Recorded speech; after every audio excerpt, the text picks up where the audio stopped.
The chair, Yeah, Mr. Chair. with the indulgence of Congressman Flores, Congressman Acop, the chair recognizes Congressman Acop. I would just like to ask some clarificatory questions regarding the interpellation of the Honorable Luistro. May I know who can answer me? Sino ang makakasagot? Kanino bang program itong sinasabi natin na Youth Leadership Summit? Is it a program of the Deped, the Armed Forces of the Philippines? Kanino? Sino makapagsasabi sa akin? Major General Bajau, Bahaw, sir. Bahaw. May I be recognized, Mr. Chair? You are recognized. Your Honor, it's a Philippine Army-wide program, a 3-day activity po. It's an activity included in the budget of the Armed Forces of the Philippines. Tama? Yes, Your Honor. It's one of PPAs insofar as your budget is concerned. Yes, sir. So in other words, when you conduct these events, you do not need the help of other agencies or the funding of other agencies. I would disagree to that, Your Honor, because we can only spend for our own troops, but the need of other participants and the subject matter experts have to be carried by participating agencies po. What is the legal basis why the program of the Armed Forces of the Philippines is participated on by other agencies of government? What is the legal basis? Your Honor, we just operate in the context of the Peace and Order Councils po. Our participation in the POC would also reflect on the participation of other agencies when we conduct this activity, sir. Oh, direct question na lang, General. Did you receive any funds from the confidential funds of the OVP in the conduct of these events? No, sir. No. No, sir. There's no funds coming from. There are no funds coming from the Office of the Vice President. Yes, sir. No funds Regarding coming this. from them. Thank you. May I ask Yusek Memphine? Yes, sir. Yusek Mempin, you are recognized. Why would Yes. Why Yes, would Your Honor. certifications be addressed to you? Your Honor, Mr. Chair, as I mentioned to a while ago, I was asked by the Office of the Secretary to By get the- report from the You were asked by the Office of the Secretary. by the Office of the Secretary. and who in the office of the secretary asked you that? Hindi naman pwedeng magsalita yung office of the secretary, di po ba? So It's a- there must be somebody from the office of the secretary who asked you to do that. It's And may I know who that is? it's our former Chief of Staff. And who might that be? And who might that be? Former USEC Attorney Mike Poe po, sir. Your Honor. Yusek Poa, would you agree to the answer of the Yusek Mempin? Yes, Mr. Chair, Congressman Acop, yes, I confirm that. That you asked him to ask for the certifications from the different unit commanders of the Philippine Army? If I may explain, Your Honor, the Hindi, answer is sagutin yes. mo muna yung tanong ko bago ka mag-explain. Yes Di ba? po. Yes po. So, tama yung sagot sa akin ni Yusek Memphin. Yes po. Na kayo po ang humingi sa kanya na humingi siya ng certification doon sa mga units ng Philippine Army na nag-conduct ng YLS. Your Honor, if I may qualify, hindi po specifically on YLS. What I asked for was for any accomplishment. Kasi po yung ayon doon sa AOM na natanggap namin, pag nagbigay daw po ng rewards, you needed evidence of success of the information you received from the rewards. I mean, you received through the giving out of rewards. So because of this, I coordinated with Yusek Mempin to to provide any proof of accomplishment para po doon sa rewards na na-disburse ng confidential funds.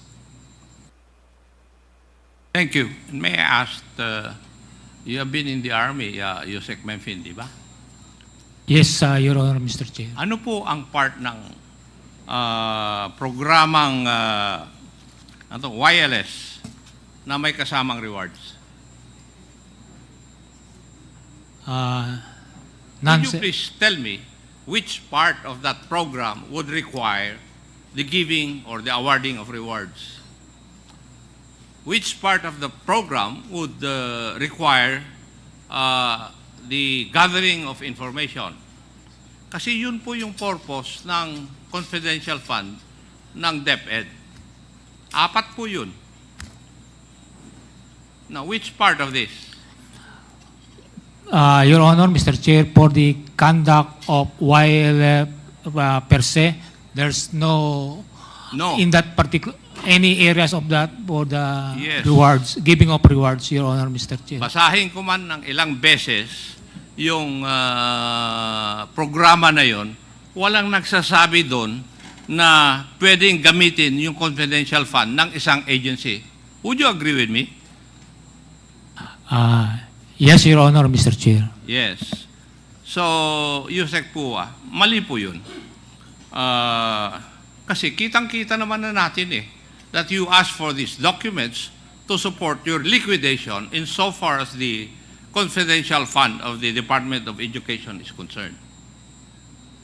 Kasi hindi naman kaya basically primordial na kasama doon po sa mga events na yun. And yet, you are submitting or you submitted to COA documents to support your liquidation of the confidential fund of the Department of Education.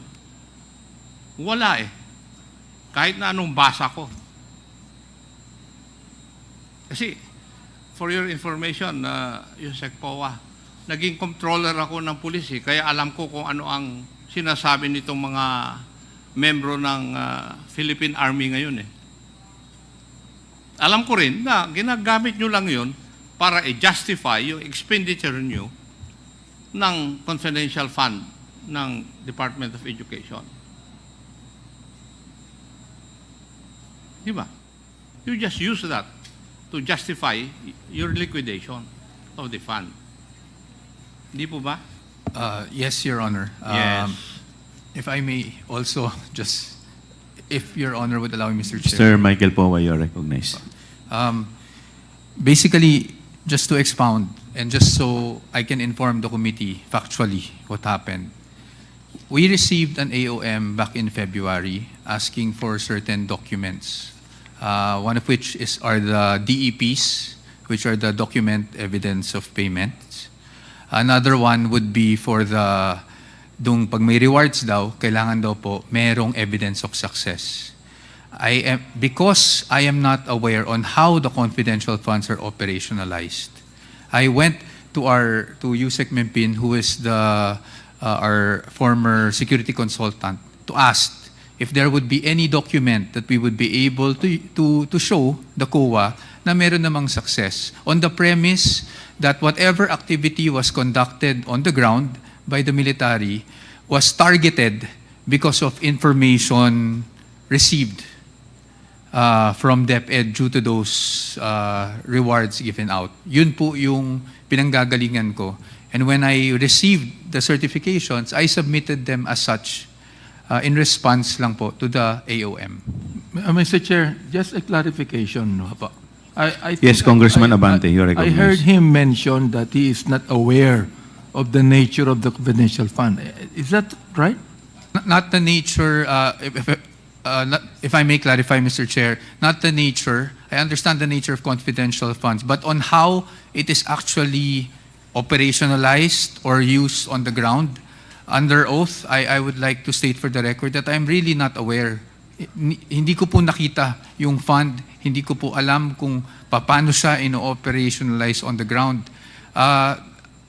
Ang participation ko po ay naganap nung ako po ay OIC for finance kasi at that time, nung na-receive namin yung AOM. And we had to respond to the AOM. And so because we had to respond to the AOM, I had to get all the documentation that COA was asking for po through that AOM. So, ibig sabihin po, hinihingi nyo lamang po itong mga documentation na to para lang ma-justify kung paano ginamit. Pero in actual, hindi talaga doon ginamit. Tama po ba? Parang gano'n ang pagkakaintindi ko eh. Parang hinihingi nyo lang po yung certification nung nilabasan na kayo ng AOM. Tama po. Tama po? Tama po. Nung Yun. lumabas po yung AOM, Saka kayo humihingi nito. kailangan daw po ng evidence of success. Yes. So kahit na hindi doon naghanap po ginamit, gumawa kayo ng mga documentation na parang doon ginamit. Parang ganun. Kung tama po yung pagkakaintindi ko. Hindi naman po, Mr. Kasi Chair, lumalabas po, hindi naman po doon ginamit yung confidential fund. Pero itong documentation na in-issue po nila Yusek Mempin, yun ang sinabit natin sa COA just to justify yung AOM. Mr. Chair, again, this is just under my impression nung nakuha Okay. ko yung certification. Po. The certification po kasi, when I read it, stated that they conducted yung mga YLS based on the information received from LGUs, Deped, etc. So ang impression ko po, and again, this is just my impression, is that because of the information they received from DepEd, sinagawa nila, targeted kung saang areas yung YLS. Again, that is just my interpretation of the certification, Your Honor. And now, whether or not that is indeed the case, I really do not have personal knowledge to Yes, but confirm. you have no idea if the fund coming from confidential fund was utilized from LYS. Wala po kayo idea. I cannot confirm or deny Okay, that, Your tama Honor. po. Yes, the chair would like to recognize. Yes, please continue, Congressman Akop. Thank you. So, Yusek Memphine, wala pong ibinaba na pondo sa Armed Forces of the Philippines or sa Philippine Army units. Wala. As far as I know, sir, wala po daw po, sir. Yung mga units ng Philippine Army which conducted the summits, wala rin po kayong pondong natanggap galing sa DepEd. Would that be correct? Yes, sir. Correct, sir. That's correct. Now, may I ask, bakit kayo nag-issue ng certification? Hindi. That's not you kasi hindi naman ikaw nag-certify eh. Why did you issue certification? Sino pong sasagot? Mr. Chair, Colonel Colonel Boransing, Boransing. Yes, you are recognized. Mr. Chair, sir, as I earlier mentioned, sir, because almost all of our activities on the ground are multi-stakeholder. When we appear in activities of one or many agencies ask for certifications of attendance, as I have asked the Secretariat to issue us with a certificate of attendance that we attended this activity. We assume that that certification was also for for that purpose.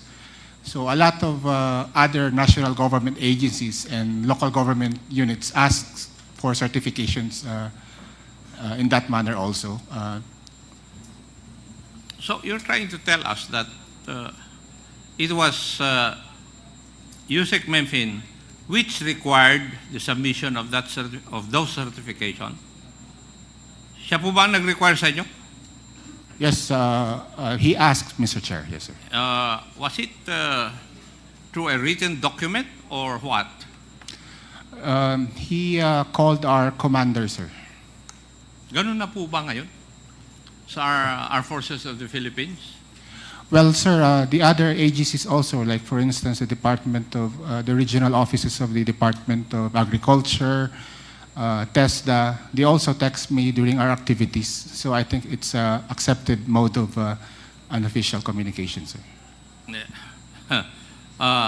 For your information, yun pong purpose ng confidential fund ng DepEd in its accomplishment report ay 4 po. For your information. Number 1, counterinsurgency programs. Number 2 is abuse prevention and control within schools. Number 3, anti-illegal activities operations. and anti-extremism and terrorism programs. Di po ba? Nowhere could I find, dito po sa accomplishment report na sinabmit ng Office of the Department of Education, would I see na yung activity ng Armed Forces of the Philippines is enumerated. Wala eh. Wala akong makita. And yet, yung mga ginawa niyong activities, nandun ngayon dun sa, sa liquidation ng contingency fund ng Deped. Bakit ganun?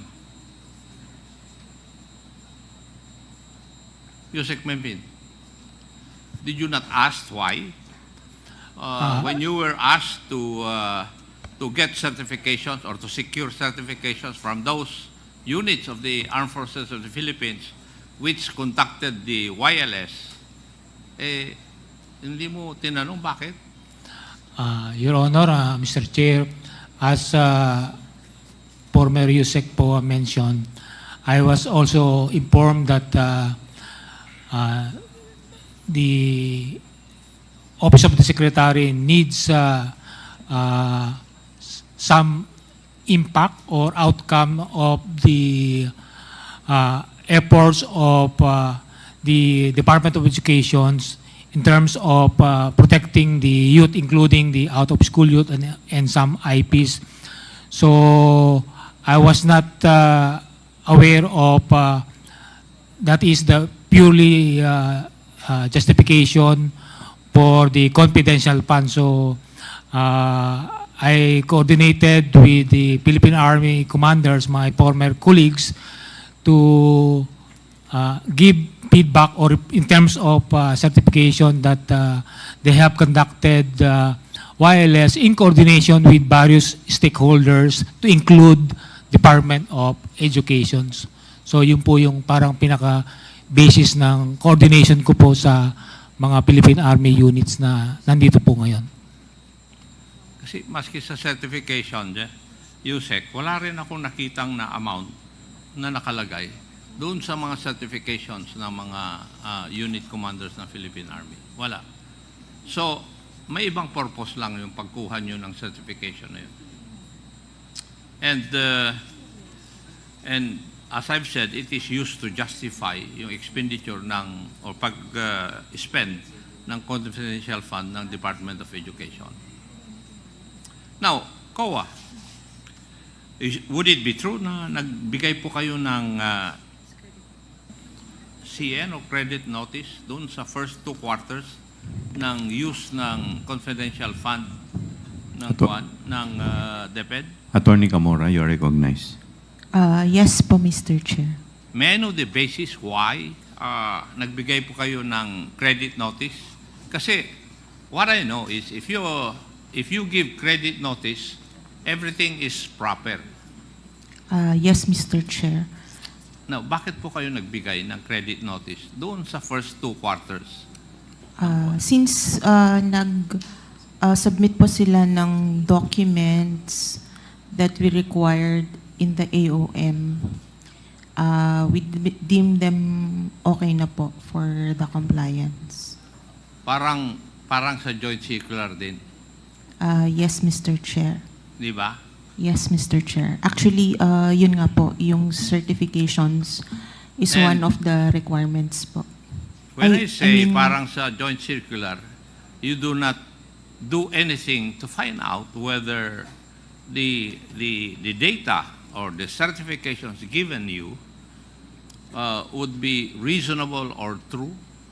Hindi nyo tinitignan, di po ba? Mr. Chair, since dun sa certifications, nilagay po nila na due to the collaboration between the Deped and the Philippine Army, wala pong mga batang recruited. Okay na po yun sa amin. Okay na sa inyo. Pursuant to your, shall we say, circulars. Yes, Mr. Chair. Ganon. Yes, Ganon po Mr. yun. Chair. Paano nga natin mababantayan yung kung pag ganyan ang inyong pag-iisip. Di po ba? Now, Mr. Chair, please allow me to come up with my parochial concern. Because I heard a while ago that Yusek Densing was in charge of the allocation of the BEFF or Basic Educational Facilities. Tama po ba? Mr. Chair, if I may. Yusek Densing, you're That's correct, sir. recognized. Correct. Pwede ko bang malaman bakit walang napunta sa Antipolo na school building Sir, during your term or the term of VP Sara? ang nahawakan ko po actually is 24. Hindi, tinatanong Opo. ko. Sagutin mo muna ako. Pero sir, ang sa Antipolo kasi, Antipolo, Taytay, tinanong ko rin kasi yan dun sa technical working group, wala na pong buildable space. Yun pang binanggit sa akin. Walang buildable space. Opo. There's a fund with the Deped na pambili ng spaces. Di po ba? Wala po. Yun po ang nilabi namin nung nakaraang budget. That is for GA 2022? 24 po, 24. Hindi, tinatanong ko nga eh. Sa 22 po, wala. Congressman ako noong 2022. Opo.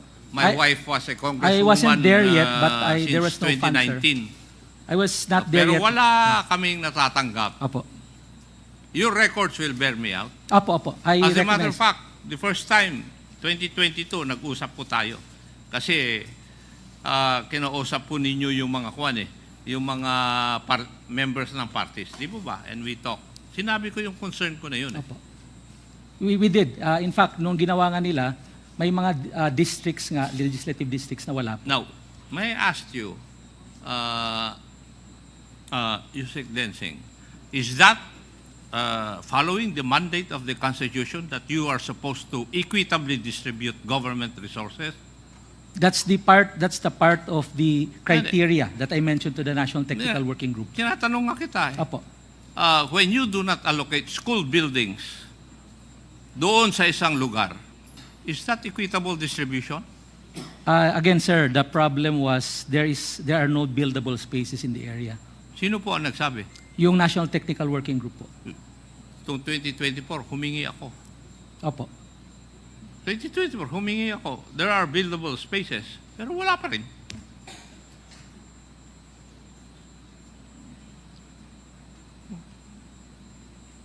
And you cannot explain that to me. Well, sir, I could not answer because the fund was really small at the time. Originally at 9.7 NEP. So what you're trying to tell me, Yusek, is that hindi po priority doon yung distrito ko po. No, sir. Priority po inyo dahil mataas po ang shortage sa Antipolo. Kasi meron pa kami 3 shifts eh. Opo. Kaya po, priority kayo, Taytay. Pero wala pa rin kami. Kung priority kami sa mata ninyo, bakit hindi kami nabibigyan? Yun baka ba? tama yung sinasabi ni Johnny Pimentel. Hindi po tama yan. Hindi po tama yan. Thank you, Mr. Chair.